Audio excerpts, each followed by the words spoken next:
One day, millions of Chinese smartphone users made a strange discovery.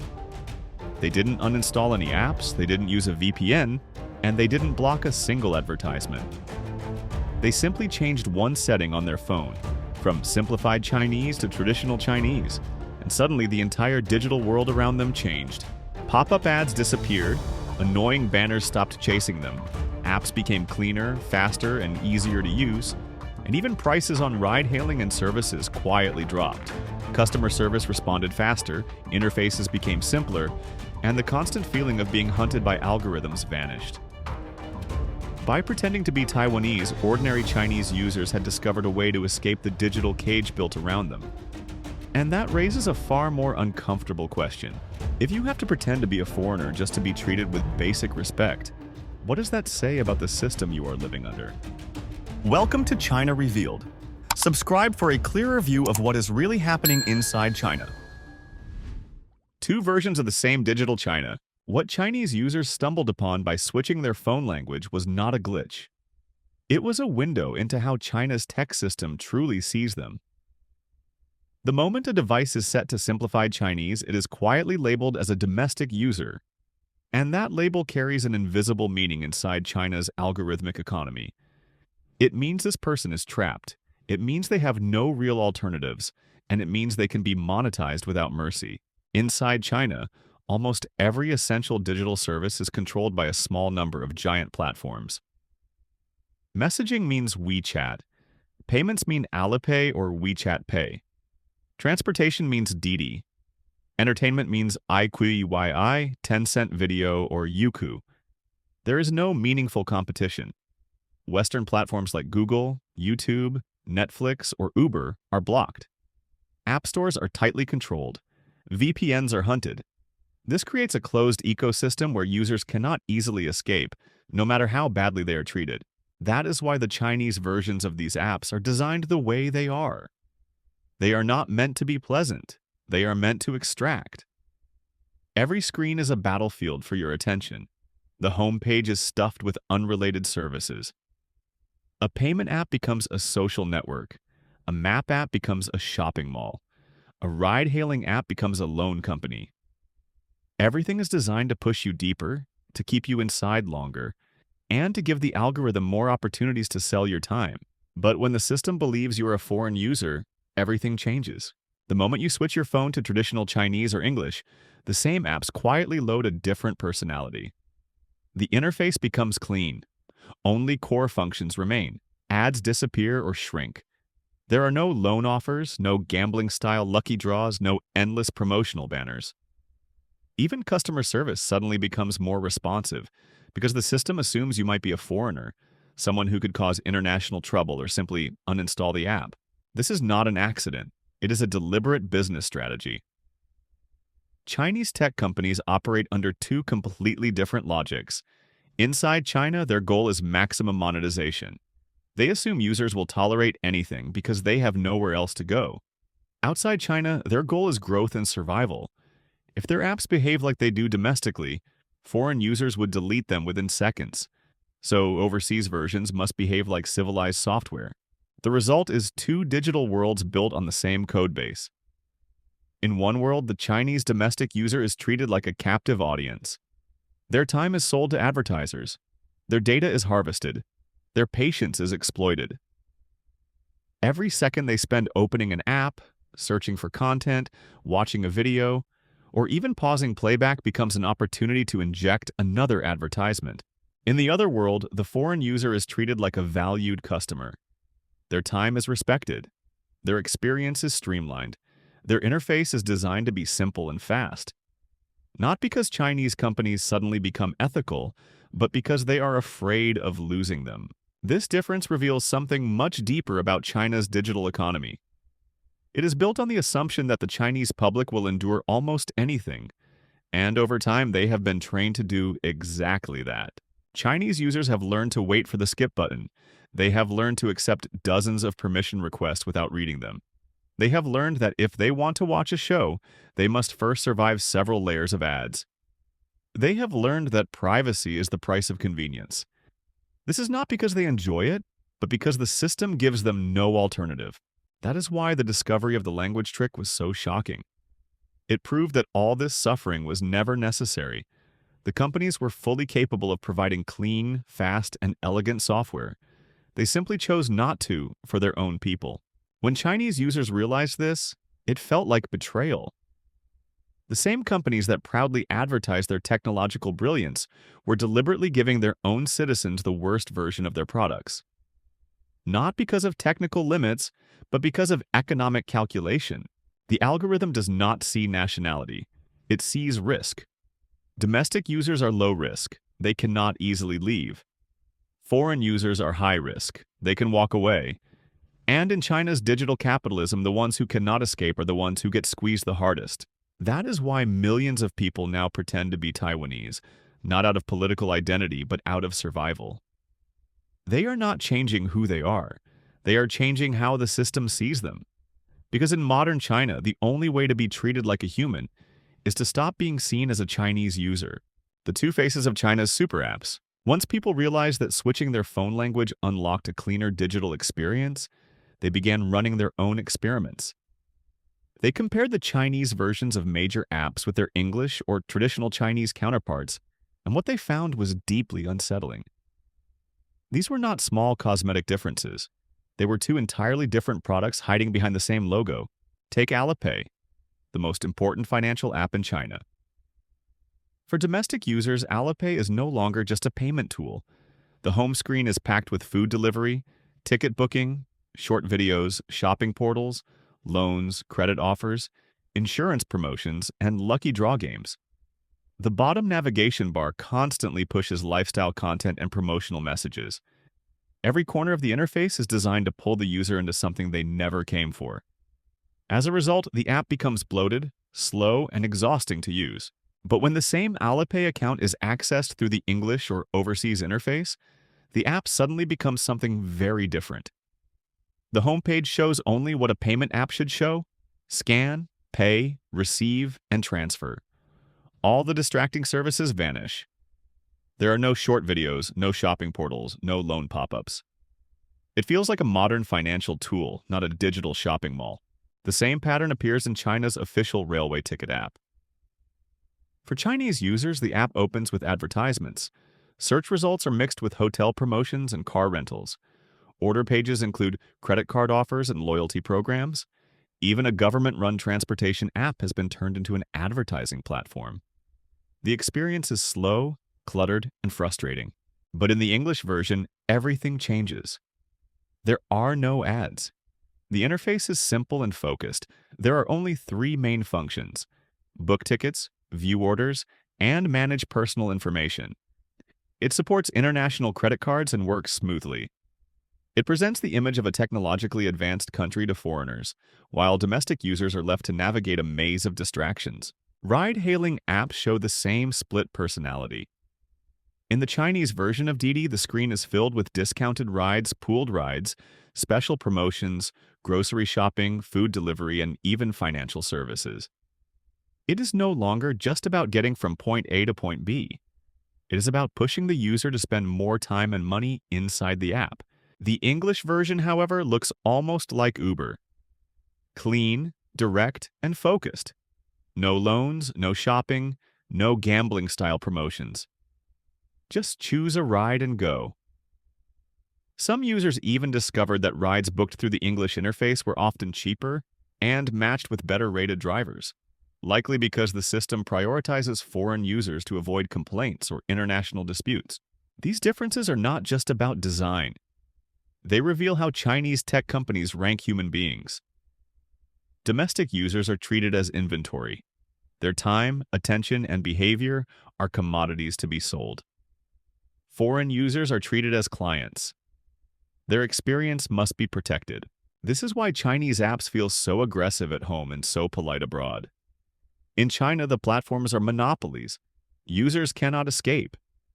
In the global market, they are competitors. Users can leave. This dual system exposes the real logic behind China's tech miracle. The innovation did not come from respecting users. It came from learning how to extract more from them than anyone else. Over time, this extraction has become so extreme that even the users themselves no longer recognize what a normal digital experience looks like. They have never seen apps that simply do their job without trying to sell something. They have never known what it feels like to open a video app without being assaulted by pop-ups. They have never experienced what it means to be a customer instead of a target. That is why the discovery of the overseas versions felt almost surreal. It was like finding a parallel China hidden behind a language setting. A China where apps are clean, where interfaces make sense, and where the software works for the user instead of against them. And once people saw that this better world already existed, they could not unsee it. It became impossible to accept the domestic version as normal. It became clear that the suffering was not inevitable. It was chosen. Chinese tech companies did not fail to build good software. They chose to reserve it for people they were afraid of losing, and that leads to a bitter conclusion. In the digital empire of modern China, being Chinese is not an advantage. It is a disadvantage. Because the system knows you cannot leave, and so it feels free to take everything it can. When your time becomes a mine. Once people began comparing the two versions of Chinese apps, a darker pattern emerged. The problem was not just that the domestic versions were uglier or slower. The problem was that they were designed to turn every second of a user's life into something that could be sold. In China's digital economy, your time is not respected. It is harvested. Nowhere is this more obvious than in video streaming apps. On the surface, these platforms claim to sell entertainment. In reality, they sell interruptions. A user clicks on a show, and before the video begins, a full-screen advertisement plays. When that ad ends, another banner appears. When the show finally starts, logos and floating promotions cover the image. If the user pauses the video, another full-screen ad takes over. If the user scrolls the comment section, sponsored banners appear. If the user tries to exit, a new pop-up blocks the screen. It feels less like watching a show and more like navigating a maze of traps. Even paying for a membership does not free the user. Unlike Western platforms where payment removes ads, Chinese streaming services treat subscriptions as just another layer of monetization. Members may skip the opening commercial, but they are still surrounded by advertising. There are banners promoting other shows. There are pop-ups urging them to renew their membership. There are lotteries that combine paid content with gambling-style rewards. There are even ads inside the pause screen. The viewer is never allowed to simply watch. Some users have measured how extreme this has become. In just a few minutes of use, a single person can be exposed to dozens of ads. They appear before playback, during playback, after playback, when pausing, when browsing, and even when downloading. In some cases, the ads are downloaded along with the video itself, meaning that even offline viewing cannot escape them. The phone is not just playing a movie, it is running a constant auction for the user's attention in the background. This is why these apps feel so slow and unstable. They are not struggling to decode video. They are busy loading advertisements, tracking behavior, sending data back to servers, and calculating which product to push next.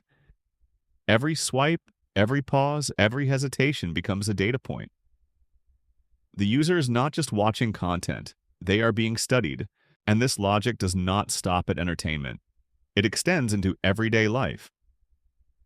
In modern Chinese cars, digital screens have replaced traditional dashboards. These screens are now also becoming advertising platforms. There have been cases where car owners reported that pop-up ads appeared on their vehicle's infotainment system without their consent. Some drivers even claim that these ads blocked important driving information, creating safety risks. Imagine buying an expensive car and being forced to watch advertisements just to use it. The product no longer belongs fully to you. It belongs to the platform. Phones work the same way. Many Chinese consumers know that when they buy a new domestic smartphone, one of the first things they must do is spend time uninstalling preloaded apps. These apps are not there to help the user. They are there because manufacturers are paid to include them. Even after resetting a phone to factory settings, the same collection of advertising software comes back. Meanwhile, foreign brands like Samsung ship clean systems with no forced bloatware. The difference is not technology, it is business philosophy. At the heart of this system is a brutal idea. A user's attention is a natural resource. It can be extracted, refined, and sold. Opening an app is sold to shopping platforms. Searching for content is sold to game companies. Watching a show is sold to insurance firms. Pausing a video is sold to loan providers. There is no moment that is not monetized. This is why the system becomes so aggressive. It is not trying to make you happy.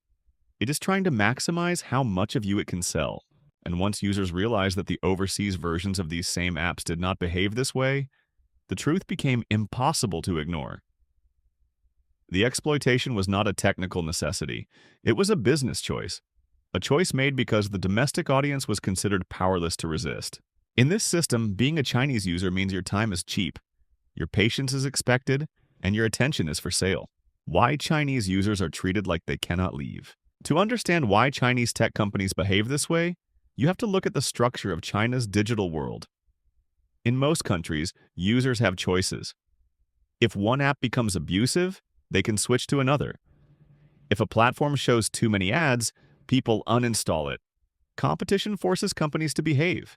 In China, that pressure does not exist.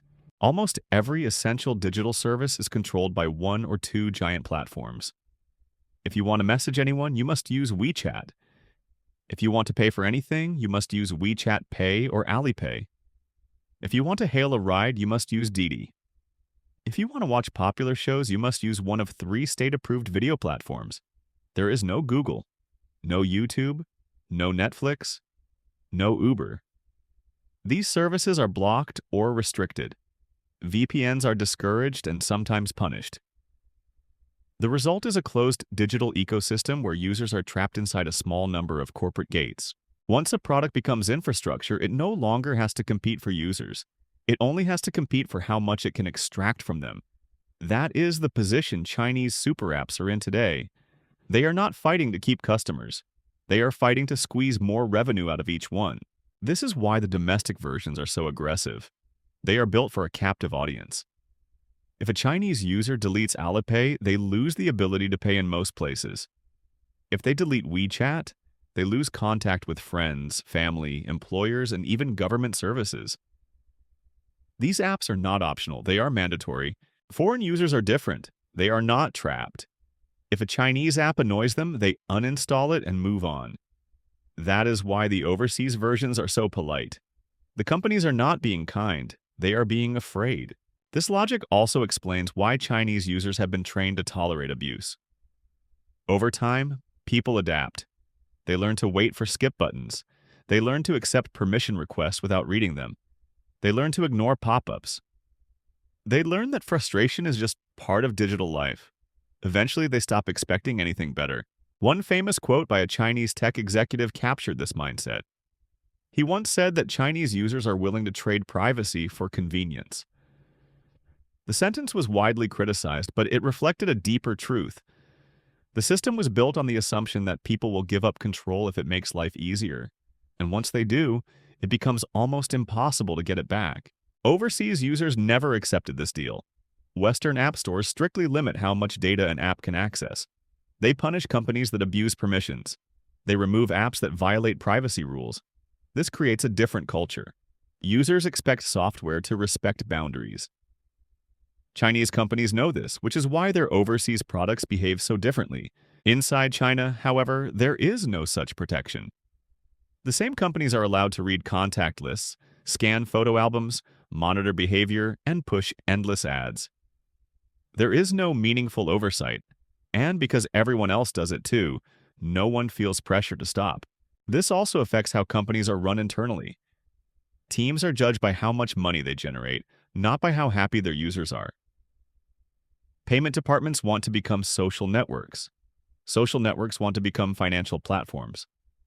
Map apps want to become ride-hailing services. Every department wants to own more of the user's life because that means more data and more revenue. The result is a chaotic ecosystem where every app tries to do everything and ends up doing nothing well. Overseas teams, on the other hand, are usually measured by growth and retention. They cannot rely on monopolies. They must attract users. That forces restraint. That is why the same company can produce 2 completely different experiences depending on where the user is. In the end, the reason Chinese users are treated so badly is simple. The system believes they cannot leave, and when people cannot leave, they can be exploited without fear. The tragedy behind the trick: when millions of Chinese users began switching their phone language to English or traditional Chinese, it looked almost funny on the surface. People joked that they were becoming Taiwanese overnight. They shared screenshots of cleaner apps and fewer ads. It felt like a clever life hack. But underneath the humor was something deeply tragic. This was not about language. It was about survival inside a system that treats its own people as expendable. By changing one setting, users were not becoming foreigners. They were simply escaping a category. They were stepping out of the group labeled as easy to exploit and into the group labeled as risky to offend. That should never be necessary. In a healthy digital society, you do not have to pretend to be someone else to be treated with respect. You do not have to disguise your identity just to avoid being harassed by algorithms. But in China's digital economy, that is exactly what is happening. The system does not see citizens, it sees segments. And domestic users are the lowest value segment of all. This trick also exposes something else. It proves that Chinese companies know exactly how to build clean, efficient, and respectful software. They already do it for overseas markets. They simply choose not to do it for their own people because they believe they do not have to. That belief is the real problem. When companies assume users are powerless, they stop caring about trust. They stop caring about experience. They stop caring about dignity. Everything becomes about extraction. And over time, this erodes not just technology, but society itself. People become numb. They accept being watched. They accept being interrupted. They accept being treated like products instead of humans. This is why the language switching phenomenon spread so quickly. It was not just a technical trick. It was a quiet rebellion. A way for people to say, even if only to an algorithm, that they refuse to be treated as second class in their own digital world. But the fact that such a trick is necessary at all is a warning. A system that only behaves when it thinks you are a foreigner is a system that has lost its moral center. It no longer serves the people who depend on it. It feeds on them. In the end, this story is not about smartphones or apps. It is about power. In modern China, digital platforms have become as important as roads, banks, and public services. They shape how people communicate, spend money, and live their lives.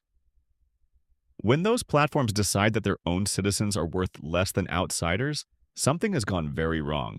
The most haunting part is this. The digital cage was never hidden. It was always there. People just did not realize they were inside it until one small setting showed them a door. And when they walked through that door, even for a moment, they saw what respect was supposed to feel like. Thank you for watching China Revealed. If this report helped you see China more clearly, please support the channel by subscribing. Your subscription helps us continue uncovering stories others avoid. Turn on notifications so you do not miss what comes next. This is China Revealed, and we will keep exposing what matters.